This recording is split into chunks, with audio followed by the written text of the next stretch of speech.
Bopal police station ખાતે એક મર્ડરનો ગુનો દાખલ કરવામાં આવેલો છે, જે ગોધાવી ગામ છે અને સર્વે નંબરમાં ઝાડી ઝાંખરામાંથી એક લાશ આશરે સવારે 9 વાગ્યાની આસપાસ મળી અને એ જે લાશ છે એના ઓળખીતા દ્વારા ફોન કરવામાં આવેલો અને બોપલ પોલીસ સ્ટેશનની સ્ટાફ તુરંત જ ત્યાં પહોંચી ગયેલો. વિગતો જણાતા એવું લાગેલું કે આ લાશનું મોઢું ચૂંદી નાખવામાં આવેલું હતું અને બેકમાં પણ માથાની પાછળ પણ થોડી ઘણી ઈજાઓ હતી, જેના કારણે મર્ડરનો ગુનો દાખલ કરવામાં આવેલો છે.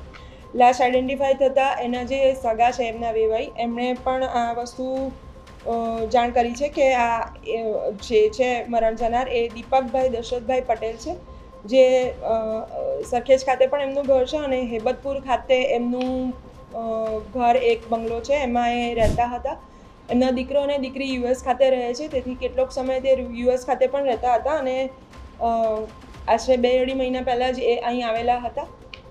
તહેવાર નિમિત્તે. અને આ દરમિયાન ગઈકાલે રાત્રે એમણે એમના પત્નીને જણાવેલ કે હું આશરે 12-1 વાગે કે હું એક થોડું કામ પતાવીને આવું છું, એ રીતે એ ઘરની બહાર નીકળેલા હતા. ત્યારબાદ એમના પત્ની એમનો સતત સંપર્ક કર્યો રાત્રે, તો પણ એમનો ફોન એ રિસીવ નહોતા કરી શક્યા એમ જણાવેલ છે. મેસેજ અને ફોન બંને કરવા છતાં એ ટ્રેસ નહીં થયા, એટલે પછી એ બેને એમના દીકરા દીકરીને જાણ કરી અને એમના વેવાઈ જે છે અહીંયા જ રહે છે નજીકમાં, એટલે એ પણ એમની હેલ્પમાં આવી ગયેલા અને એમના ફોનનું લોકેશન ચેક કરતાં ઝાડી ઝાંખરામાં ગોધાવી ગામની હદમાંથી એમનો દેહ મળી આવેલો છે. આ બાબતે પોલીસની હાલ એસઓજી, એલસીબી તથા લોકલ પોલીસ સ્ટેશનની સર્વેલન્સની ટીમ લાગેલી છે અને ટૂંક જ સમયમાં અમે એમના ટેકનિકલ ડેટા અને અન્ય વિગતો પણ ચકાસી લઈશું અને ઝડપથી આ બાબતે ડિટેક્શન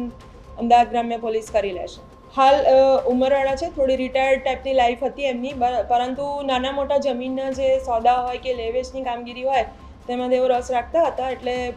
જમીનની લેવેચની નાની મોટી કામગીરી એ કરતા હતા, પરંતુ મોટાભાગે દીકરા દીકરી પાસે તેઓ યુએસ રહેતા. તેની વિગતો હાલ ચકાસવાની ચાલુ છે અને અમારી તમામ ટીમ લાગેલી છે. જે પણ ગાડીનો નંબર છે, આ ઉપરાંત એમણે કોની સાથે મોબાઈલથી વાત કરેલી છે,